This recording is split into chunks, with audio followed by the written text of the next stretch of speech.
Biology classes with Chhotelal channel में आपका स्वागत है।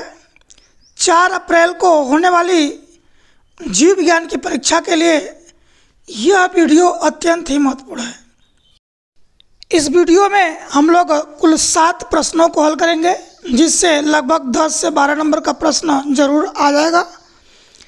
सबसे पहले हम लोग द्विनिषेचन या डबल फर्टिलाइजेशन के बारे में अध्ययन करेंगे, जो आवृतबीजी पौधों में पाया जाता है। प्रायः आवृतबीजी पौधों में द्वितीयक निषेचन या डबल फर्टिलाइजेशन पाया जाता है। एक द्विलिंगी पुष्प में सेपल पेटल्स के अतिरिक्त नर भाग को हम पुमंग कहते हैं, मादा भाग को जायांग कहते हैं।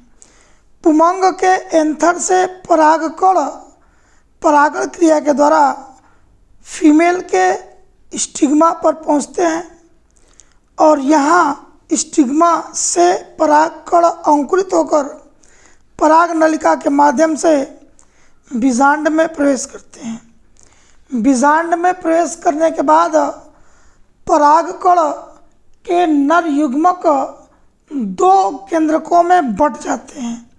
प्रथम केंद्रक अंड कोशिका से निषेचन करता है, इसे प्राथमिक निषेचन, और द्वितीय केंद्रक 2 ध्रुवी केंद्रकों को निषेचित करता है, जिसे डबल फर्टिलाइजेशन कहते हैं।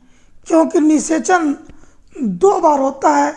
प्रथम निषेचन जो वास्तविक निषेचन होता है वो अंड कोशिका को निषेचित करता है और द्वितीय केंद्रक बीजांड में उपस्थित 2 केंद्रक को निषेचित करते हैं, जिसे त्रिसमेकन कहते हैं। क्योंकि द्वितीयक निषेचन में जो दोनों ध्रुवी केंद्रक होते हैं वो 2 और ये 1 मिलकर के कुल 3 केंद्रकों का निषेचन हो जाता है। प्राथमिक निषेचन से इम्ब्रियो या भ्रूण बनता है, जबकि द्वितीयक निषेचन के द्वारा एंडोस्पर्म का निर्माण होता है, जिसे भ्रूणपोष कहते हैं। भ्रूणपोष भ्रूण को पोषण प्रदान करता है, भोजन प्रदान करता है और भ्रूण के अंकुरण में सहायक होता है। द्वितीयक निषेचन को डिटेल पढ़ने के लिए इसी वीडियो की लिंक में एक वीडियो दे दिया गया है, आप उसे ध्यान से देख सकते हैं। प्रथम इकाई से दूसरा प्रश्न बहुभ्रूणता या पॉलीइम्ब्रियोनी का होता है। The production of 2 or more than 2 embryos from a single seed or fertilized egg is termed as polyembryony। एक निषेचित अंड से या एक बीज से कई भ्रूणों का निर्माण, कई इम्ब्रियो का फॉर्मेशन बहुभ्रूणता कहलाता है। बहुभ्रूणता प्रायः सिट्रस फ्रूट, नींबू के फलों में, नागफनी में जिसे ओपनसिया कहते हैं, पॉलीइम्ब्रियोनी के विशेष एग्जाम्पल होते हैं। इसके अतिरिक्त ये आम या अन्य पौधों में भी पाए जाते हैं। तीसरा प्रश्न भ्रूणपोष या एंडोस्पर्म से आप क्या समझते हैं? भ्रूणपोष या एंडोस्पर्म जो होता है वह भ्रूण को भोजन प्रदान करने वाली संरचना होती है, जो द्वितीयक निषेचन के बाद बनती है। यह एंडोस्पर्म फीमेल गैमेटोफाइट के दोनों ध्रुवी केंद्रकों को निषेचित डबल फर्टिलाइजेशन के द्वारा इनका फॉर्मेशन होता है और ये इम्ब्रियो के ऊपर, भ्रूण के ऊपर होते हैं और भ्रूण को पोषण प्रदान करने का कार्य करते हैं। एंडोस्पर्म में 3 केंद्रकों का संयोजन होता है। 2 ध्रुवी केंद्रक होते हैं और एक नर युग्मक के द्वारा इनका निर्माण होता है। इस इकाई का चौथा प्रश्न एक प्रारूपिक बीजांड या ओव्यूल की संरचना का निर्माण करना है। जो बोर्ड की परीक्षा में तो निश्चित रूप से आता है, चूँकि बीजांड आप जानते हैं फीमेल गैमेटोफाइट होता है और इस बीजांड में कई भाग होते हैं। अगर हम लोग एक एनाट्रापस ओव्यूल की बात करें जो प्रायः आवृतबीजी पौधों में पाए जाते हैं, तो नीचे की ओर माइक्रोपाइल या मुंह होता है और जो 2 या 3 अध्यावरण या इंटुगमेंट्स के द्वारा ये घिरा होता है। ऊपर के भाग को चैलेजा कहते हैं और बीच में एम्ब्रियो सैक या भ्रूणकोश होता है जो फीमेल गैमेटोफाइट होता है, जिसे भ्रूणकोश कहते हैं। इस भ्रूणकोश में कुल 8 केंद्रक होते हैं। नीचे की तरफ माइक्रोपाइल की तरफ 2 साइनर्जिड्स और 1 अंड कोशिका होती है। ऊपर की तरफ 3 एंटीपोडल्स न्यूक्लियस होते हैं और मध्य भाग में 2 ध्रुवीय केंद्रक उपस्थित होते हैं। इस इकाई का महत्वपूर्ण प्रश्न अनिषेक फलन या पार्थिनोकार्पी होता है। यह सभी परीक्षाओं में पूछा जाता है। पार्थिनोकार्पी का अर्थ होता है बिना निषेचन के बनने वाले फल, पार्थिनोकार्पिक फ्रूट कहलाते हैं। बहुत से ऐसे पौधे होते हैं जिनमें बिना निषेचन के ही फल बन जाता है, या पुष्प के अन्य भाग जैसे कैलिक्स, करोला, इंटुगमेंट्स या अन्य भागों से जब नए फलों का निर्माण हो जाता है तो इसे पार्थिनोकार्पी कहते हैं। केला, अनानास, टमाटर, नींबू, अंगूर, सेब, चेरी, नाशपाती ये पार्थिनोकार्पिक फ्रूट के उदाहरण होते हैं। इस प्रकार से बने फलों में बीज नहीं होते या मरे हुए होते हैं। ऑक्सिन हार्मोन्स एक हार्मोन्स होता है, पादप हार्मोन जिसे ऑक्सिन कहते हैं। ये कार्बनिक यौगिकों का समूह होता है जिसके द्वारा अनिषेक फलन प्राप्त किए जाते हैं। कुछ पौधों में स्वाद, गंध, रंग उत्पन्न करने के लिए कुछ विशेष प्रकार के हार्मोन्स के द्वारा पार्थिनोकार्पी फल प्राप्त कर लिए जाते हैं और कुछ पौधों में प्राकृतिक रूप से पार्थिनोकार्पी की क्रिया होती है और ये फल बिना बीज के होते हैं। बहुत स्वादिष्ट और ज़्यादा फ्रूटिंग मटेरियल इनमें होता है।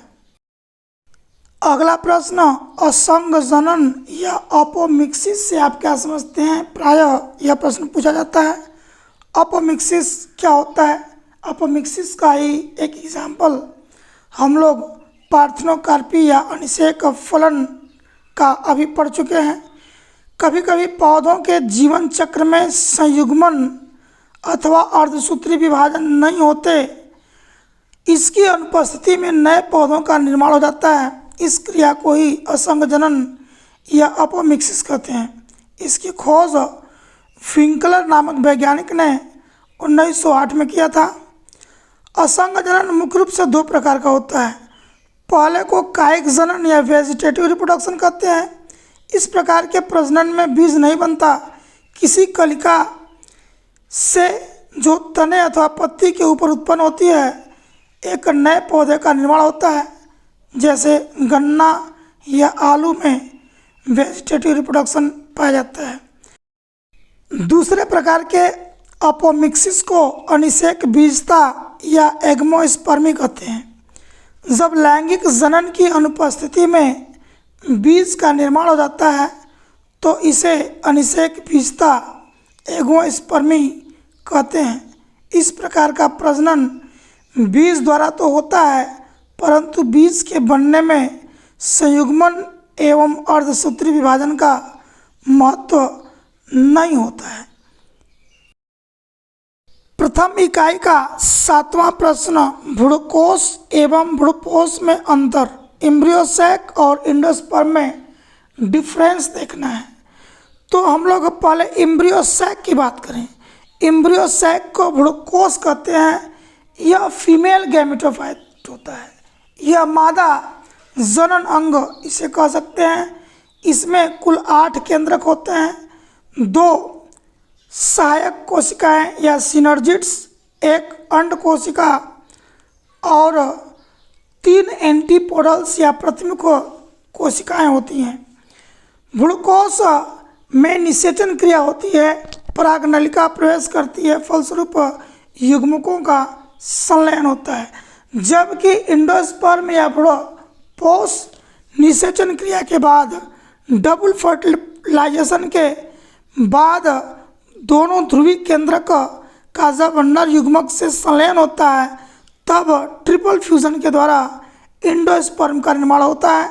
यह एंडोस्पर्म किसी भी बीज में भ्रूण के ऊपर फ्रूटिंग मटेरियल के रूप में पाया जाता है जो भ्रूण को पोषण प्रदान करता है। एंडोस्पर्म 3 प्रकार के होते हैं, न्यूक्लियर एंडोस्पर्म, सेलुलर एंडोस्पर्म और हैलोबियल एंडोस्पर्म। अब भ्रूणकोश और भ्रूणपोष में अंतर स्पष्ट करेंगे। पहले हम देखते हैं भ्रूणकोश के बारे में। यह अगुणित या हैप्लॉइड रचना होती है, जबकि भ्रूणपोष त्रिगुणित या ट्रिप्लॉइड संरचना होती है। भ्रूणकोश बीजांड में पाया जाता है, जबकि भ्रूणपोष बीजों में होता है। भ्रूणकोश का निर्माण निषेचन क्रिया से पहले होता है और भ्रूणपोष का निर्माण निषेचन क्रिया के बाद होता है। भ्रूणपोष में भोजन संचित नहीं होता, जबकि भ्रूणकोश में भोजन संचित रहता है। भ्रूणकोश में प्राथमिक कोशिकाएं, अंड कोशिका, सहायक कोशिका तथा मध्य में 2 ध्रुवी केंद्रक होते हैं, जबकि भ्रूणकोश में इस प्रकार की रचनाएं नहीं होती, सभी कोशिकाएं समान प्रकार की होती हैं। भ्रूणकोश का निर्माण क्रियाशील दीर्घबीजाणु फंक्शनल मेगास्पोर के द्वारा होता है, जबकि भ्रूणपोष का निर्माण द्वितीयक केंद्रक सेकेंडरी न्यूक्लियस तथा नर युग्मक के संयोजन से बने प्राथमिक भ्रूणपोष केंद्रक के द्वारा होता है। इसी प्रकार के अन्य वीडियो को देखने के लिए हमारे चैनल को सब्सक्राइब करें, वीडियो को लाइक और शेयर करें। धन्यवाद।